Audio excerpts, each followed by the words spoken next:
It is Thursday, November 2nd, and we are live from Allentown, PA, getting ready for the Allentown Antique Toy Show with our Bud Men. This Bud's for you. As you can see, these guys are little beer shines, and he was one of the original mascots for Budweiser in the early 1970s. You know, the interesting thing, Bree, this is one of the very first collectibles that I ever purchased. Little Ray, he went into a consignment shop. And, we're speaking in the third person now, right? well, that was very important back then, of course. Okay. I digress. Little Ray went into a consignment store and just loved this piece. I was probably literally about 8 or 9, and I wanted a beer stein. Sort of was fashioned after my figure, and I said, I gotta have that. So I bought Bud Man. In later years, I just put it on the shelf, but in later years, it inspired me. This was my Halloween costume for several years when I was in college. University of Colorado. I made a perfect Bud Man. I can see how you could make a perfect Bud Man. That's right. Well, then in the 90s, look at your guy. This Bud Man was from 1993, and as you can see, he went to the gym. He's got a little bit of abs and muscle going on, some shades. He was the cool Bud Man. I don't know about that. I like the old Bud Man. This little difference, the original Bud Man has a little white bow tie on there. It's 1975, and I think they made another one sort of in the 80s. And then this one was right after I got married to Nancy in the 90s, I think, early 90s. And 93. I had to buy that. So you can drink out of them, and this one originally was $5.95. This one was $45 as of inflation and all of those things, and beer steins became a little more collectible, so they raised the price of them. But so here at Allentown, it's not really an advertising show, but there is a good bit of advertising there, so we figured we'd bring them along. Why not? Kept us company on our trip. They did. So cheers to the Bud Man. The Bud Man. All right, let's move into the toys. We got some good toys. Do it. Everything we're showing, we're going to have at our booth this Saturday, the 4th. The show runs from 9 to 3, and we are going to start with this heavy swell. That's the heavy swell made by Ernest Paul Lehman. So that's a Lehman toy. It is. It's German, and what's really rare about this one that you usually do not see is this little key that's hanging from his hand right there. He has the key. Very, very unusual. It's actually the first one I've ever had that actually had the key with it. Look, Ray, you guys match. I know. Same outfit. I think they used me as a model for him. I think he just needs this little hat right here. Wait, I'm a model for the Bud Man and the heavy swell. Well, it depends on the day. Well, you know what's interesting about this toy, which I find, very amusing. This toy was made in 1903, patented in 1903 in the U.S. Toy that was given to children. Okay, it's called the heavy swell. They don't know really why, but also on the box, they list on the box Ferdinand the Topper. And you know what a topper is? I do not, actually. A topper is a little one that sort of drinks a little bit too much. So it's a drunkard. A drunkard? He doesn't look like a drunkard. He doesn't really look like a drunkard, but that's the way it's referred to on the box, is a drunkard. And if you show him underneath there, give him a show underneath. The wheels are sort of offset. So it's sort of, when you wind it up, the mechanism to wind it's in the back of him, right on the very back down there. You can see the key mechanism. You wind it up. And with a lot of Lehman toys, you wind it up and they don't actually do anything because they have like a gravity catch on them. So they actually have to be placed on a flat surface, and then he'll sort of take off. And when he takes off, he kind of looks like a drunk going down the street. Now, I always find it's like, okay, we're going to get little Johnny or little Paul, a drunkard, to play with for Christmas. And I'm like, well, that's kind of unusual. But now, fast forward, just a little aside story here. All right. A couple months ago, I was out with my family. My nephew Taj was in town. And we went to this restaurant bar. In Pennsylvania, it's very common to have, like, video games on the bar. Taj was up there, and he was playing some monster truck game. And then we were having dinner, and he was still up there. And sort of, I'm like, well, I'll go see what Taj is doing. And I go up there, and this one particular video game had a lot of different, like, video games you could choose from. And then I know what you're talking about, like the photo hunt. Yep, exactly. All those kinds of things. So I look, and all of a sudden I'm looking, and Taj is playing a game called The Drunkard. And I'm like, well, Taj is 9 years old here, and he's sitting at the bar playing The Drunkard. And what The Drunkard is a video game of a drunk man walking down a street, and you use the joystick to sort of keep him from hitting into the buildings. Now, again, completely appropriate for an 8-year-old. 100 years after this toy first came out, but that just shows you how all these ideas, they've been around for a long time, and I guess the moral of the story is little kids like playing with drunks. We have a good time with that's a full circle story right there. But there's something else that I want to show. As you can see, it has the layman patent mark on the bottom, but it also has this DRGM. Ray, what does that stand for? Well, that's actually the equivalent to patent applied for, patent pending for the Germans. So it's like Deutschland Register something, but that's basically means patent applied for or patent granted. This toy has a number of patents, both Germany, England, several of them all on the bottom there. It does, yes. It says USA, 1903. There's a bunch of different ones. It's not the rarest of all layman toys, but it's fairly rare.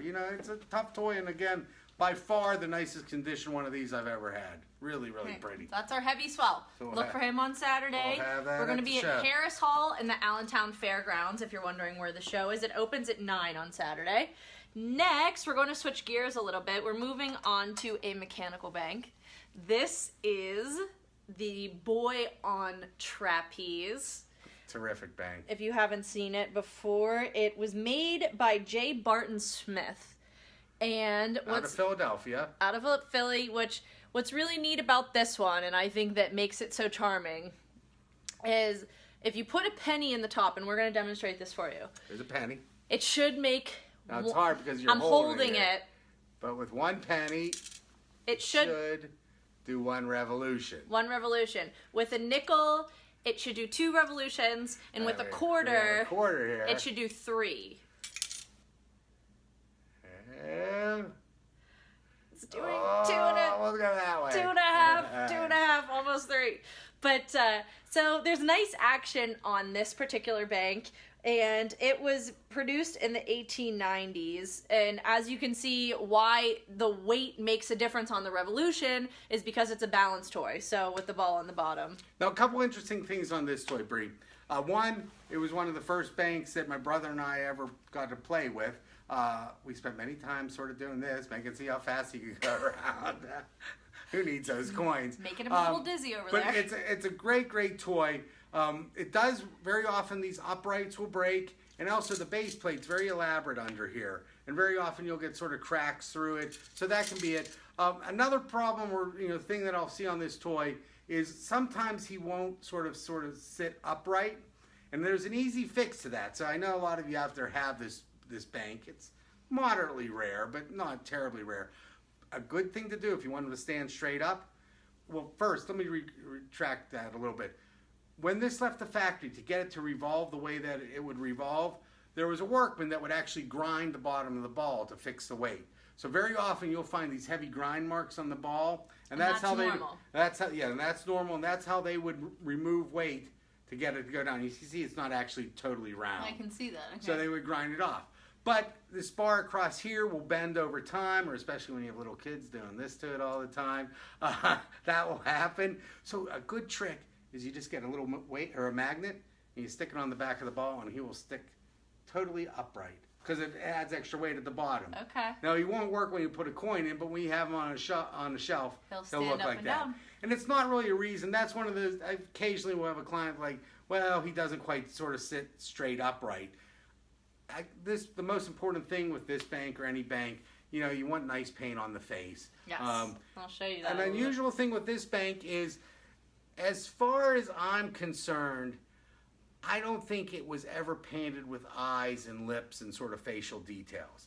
Now, there have been a couple on the market that I can't really say there's anything wrong with the eyes and the lips, but 98% of them you'll see, they have no detailing on the lips whatsoever or the mouth. So I don't think it was ever painted like that. There is the only other variation is it can come, we call reverse colors, and that's where he has red pants and a blue smock. That is actually fairly rare. But a classic bank, it's one of those that I think, any bank collector really wants one of those in their collection. Yes. Boy on Trapeze. If you're looking for one, we're going to have one in Allentown. Yeah, we got it there. We will have it. So we're going to stick in the mechanical bank category. And banks. We are jumping to frog on lattice. Look at that pretty little frog. Very, very pretty frog. Once again, it's another mechanical. You will see this bank in many variations. There are color variations, yes. So there are a bunch of different colors of this one, but this particular example is in very nice condition. As you can see on the side, the bank is clear as day. Sometimes, I mean, a lot of, with this paint, you'll see it fading. It doesn't quite have the patina that this one has. Also on the top, you can see underneath the frog, on the front, there's great stenciling underneath him. There's this detail on the back. Yeah, it's really a pretty frog. The frog's done in green with gold highlights. Now this is a white and red and green example. Again, it comes in a lot of colors. Probably you see red the most often. Yellow is very common. It comes in a baby blue that's rare. It comes in like more of a violet type blue also. And I'm probably missing a color or two there. Interesting thing about this bank, this actual base here is the same base off of a horse race bank. So this was made by J&E Stevens. There's not a whole lot of action. You just press his little right. There's a little frog leg spring right there underneath his leg that makes his mouth move. So. But I wanted to show just wonderful condition. So this is sort of the condition. Again, you mentioned the stenciling. Sometimes we call it a floret, or very often we'll just refer to it as the squiggles. It does have a patent of date on there, but really a nice bank. A lot of collectors, or most collectors, they don't just want one of these. They'll sort of try to collect all the color variations, sort of like a Hall's Excelsior or something like that. And if you're a frog collector, or if you like frogs or mechanical banks or any bank for that matter, these look really, really, really awesome on a shelf with all of the color variations lined up together. That's for sure. And I think that when you have a white wall, a white background with all of these lined up, there's nothing like it. I think even if you're not a big toy collector at all, or banks, you should really consider collecting some of these color variations, even for a shelf in a room. I know why you like that, because you like animals, and especially frogs. Rivet. All right. All animals. Okay. Moving on. Bell toy. Bell toy. This is a rare bell toy here. This is called the Charity Swing. Why don't you show it to them now? Really show them the detailing, especially like up top here. You have these little cherubs with trumpets. This, I think, is one of the finest examples of early cast iron craftsmanship that's out there. The detailing on this toy is exquisite. It's a very rare toy made by Ives about 1880, 1885. It was a pull toy. You put a string here and pull it along. It was most likely sold without a doll in the swing. That's the way they picture it in the catalog. But then there are some jobber catalogs where they do picture it with like a small bisque doll. So it's easy to add the bisque doll to it. And more importantly, it's the swing itself. It almost always comes in blue with gold highlights, but I have seen one or two in red.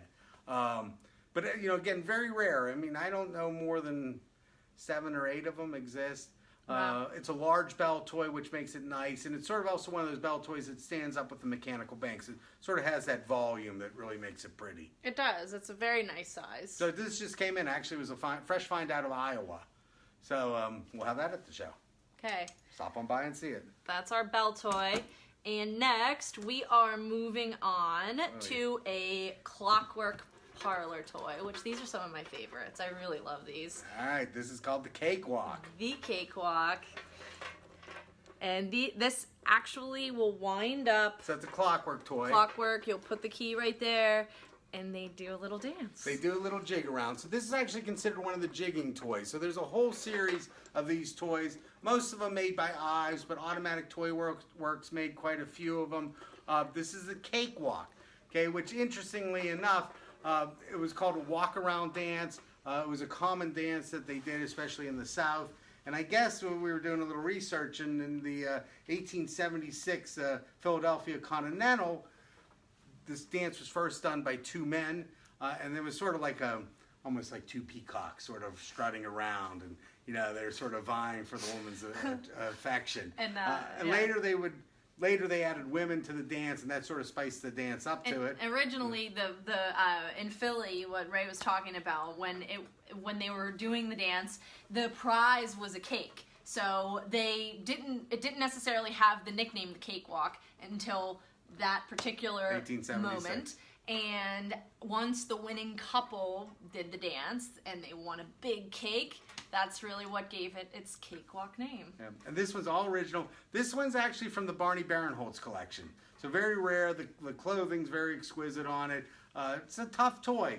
You know, again, I'd say there's definitely fewer than 10 than probably, 5 or 6 of them known. So it's a very tough toy. One of the rarest of all the jigging toys out there. It is, and the clothing on here is in very great condition as well. Yeah, it's a nice looking toy. Beautiful toy. So, parlor toy. We'll have that there. We will have it cakewalk. Next, we are moving on to a little red truck that we have. It's a howitzer. So that's a Hauser. Civilian truck. Interesting thing. Okay, a couple interesting things about this. This is for soldier people. It's German made. This is the same as the Hauser transport truck that would actually have a lot of figures sitting on the side, usually with rifles. But they painted in civilian colors. Now you can date this specifically because it has these metal wheels, and later they went to rubber wheels. So this is pre-war and probably made about 1936 to 1938. Right before the war, then they went to the rubber tires. I think it's a very pretty truck. It has great condition on it. Looks much nicer than the military version of it. But for some reason, it's not terribly expensive. Generally, the military one sells for a little bit more. And I think this truck's very reasonable. This one we're asking $1,400 for it. And generally, that's where they're sort of selling, right over $1,000, which for that type of toy, I think it's a very showy, nice, impressive toy that you don't see all the time. It is, I think, and what's neat about it is there's this little door, and there's detail, there's a little latch there, as you can see that there's a composition figure. And if you show them underneath, that's on the inside. There he is right there. So I'm going to shut this door back up, but you can close the little latch on that. The tail doesn't dump or anything, so it's just sort of like a truck. And underneath, hold on one moment, I'm going to get him. So this gentleman that's a driver, he actually lifts out, so I have to hold him down when I flip it upside down. But there's the clockwork mechanism there underneath. And as you can see, it's in fantastic condition underneath as it is on top. So really, really nice looking truck. Exactly. So if you're looking for a red truck. I need a red truck. You like trucks? No, I'm just kidding. No, it's a really nice toy. Okay. All right. So, next, we're moving on to still bank. This one's called the Minuteman. Mr. Minuteman. Now look at him. Now the Minuteman, they were a militia. So these actually during the Revolutionary War, there was the Continental Army, but the majority of the people that brought arms against England were in a militia. Local towns, the young men, generally we found out that Minutemen were basically always under the age of 30. It was sort of their first responders, so they were basically the first responders of the day. If there was an event that they needed some sort of military action or someone needed protection, these were the guys that sort of mobilized very quickly, ran to the scene, and sort of did whatever they could at the time to help them. Beautiful condition on this one. And I really liked it. Okay, it's not a very rare bank, but the condition, especially the face, is exquisite. It is. But what I love about this Brie is this little note. Okay, let me read it to everyone. Okay, this was given in 1917, so this is right World War I. And this soldier was it was given as a class gift from NBHS. I think that's the high school. Yes. I don't know where it's from. To Trudy Andrew. And I guess he was probably going off to war. So a high school kid going off to war. He was probably 14, 15, lied about his age. Don't know that for sure. But I just love the history that you sort of get with these kind of pieces. Fresh right out of the original family's house. It is. And just the condition, you know that it's been in that family for a long time. You like to think that that little Andrew sort of came back from the war, but you don't really know. I know. It's a really, really beautiful little provenance part of this piece. Yeah, I like it a lot. So it really makes it very, very special. Yeah, but his face is beautiful. So it is. Very nice face. And not to get completely sidetracked before I move to the next one, but I just was noticing my nails as I was holding up. You liked your nails. This little note, and we were just in New York last week for the Hackensack Toy Soldier show, so thanks everyone who stopped by our booth there. But we went to this little nail salon called 10 over 10 in New York, and I bought this new color called Maiden, and I think it's the cutest. It's purple. Beautiful. Little sidetrack. This little like beautiful purple color. So if you're looking for a purple Christmassy fall color, ladies that are watching, 10 over 10. Maiden 10 over 10. That's what it is. It's actually a good friend of mine started that chain. They have a number of salons and their own polish. So Nancy, Bree, and myself all went. I got myself a mani-pedi too. It was wonderful. It was. So sorry to get sidetracked, but so. All right. If you're looking for all Scotty. Oh, the Scotty Dog. Okay, I really, really love this little dog. He was made by Hubley in the 1930s and 40s, and there were a series of dogs that they manufactured, so not necessarily just the Scotty Dog, but look how adorable he is. They made like a wire-haired terrier. They made a Boston Terrier. They made a lot of them. A German Shepherd. A whole series of dogs, and then a lot of similar banks. These Hubley banks sort of have a similar look. So if you come to the show and you look at one, their casting is very fine and detailed, but in general, the overall texture is a little rougher than the earlier banks. So they're fairly easy to identify. You know, they did circus elephants. They did what's called Puppo on Pillow. They did a little kitty cat. So they made a lot of different banks. Again, this is where generally sort of it's an introductory bank to collecting. They're very inexpensive. Our little Scotty here, I think, is $125. So, you know, it's something that everyone can afford, put on the shelf. Beautiful condition, near mint. So, again, just sort of a nice example. He is. He makes me want to go get a little Scotty puppy dog. I thought you wanted a French bulldog. I do want a French bulldog. But I would take a Scotty dog, too. I know, anyone will do. All right, so that's our Scotty Dog. And in the spirit of last night, our last item we have to feature today is a baseball player. Congrats to Houston. Yes, congrats, Houston. It was a good series. We were both up late watching it. We were. So this is a baseball player made by A.C. Williams. Again, beautiful condition. Show him the face on this guy. I mean, just really, really wonderful. They made baseball player. There's a number of variations on it. Generally, it would come just in gold. Then it can come gold with a painted face. I wouldn't say the rarest, but probably the most desirable is this. We call it the polychrome example. So he's painted in full color, uniform, bat, everything. Just exquisite condition. You know, really a nice addition to any collection there. And he is. I thought it was just appropriate for the World Series. It is. Sorry, all you Dodger fans. I know. But baseball fans. There you go. Here's our baseball player. Okay. That is everything that we had to show for the show on Facebook tonight. But we have over 100 items with us here in Allentown, PA. So if you're anywhere near the area, once again, we are going to be setting up tomorrow in the Allentown Fairgrounds in Harris Hall. And but the show officially opens this Saturday, November 4th, and it runs from 9 to 3 p.m. And you can come hungry as well, because Ag Hall is right across the way, and there's a ton of delicious food to eat there. There's fruits. I swear the place is a half-mile long. It's long. There's anything you'd ever imagine. A lot of Pennsylvania Dutch specialties, including your favorite, shoe fly pie. Shoe fly pie. If you've never tried shoe fly pie, I highly recommend it. So it's sort of like molasses and all gooey and sweet. It's very good. It's delicious. So we'll try to stay out of there. We'll try to be in there selling toys, but I know we'll be in there selling toys. We'll take a venture over to Ag Hall. Yes. So Allentown Antique Toy Show this Saturday, the 4th. Also, next 2 auctions coming up. We have a Cyber Toy auction next Friday, November 10th. It begins at noon. The catalog is online right now on liveauctioneers.com. So just search Cyber Toy Auctions, and all of the items come up. It's our Antique Toy and Bank Harvest. That's Friday, right? That's Friday. Yep. Friday, noon, We're November 10th. staying busy. We are. So there are items on there. You can still, if you don't feel comfortable bidding online on Live Auctioneers, you can place absentee bids. We'll execute them for you, and you can fax them in, you can email them, you can text them to us, whatever your heart desires. So Cyber Toy Auctions next Friday at noon, excuse me. Noon, yes.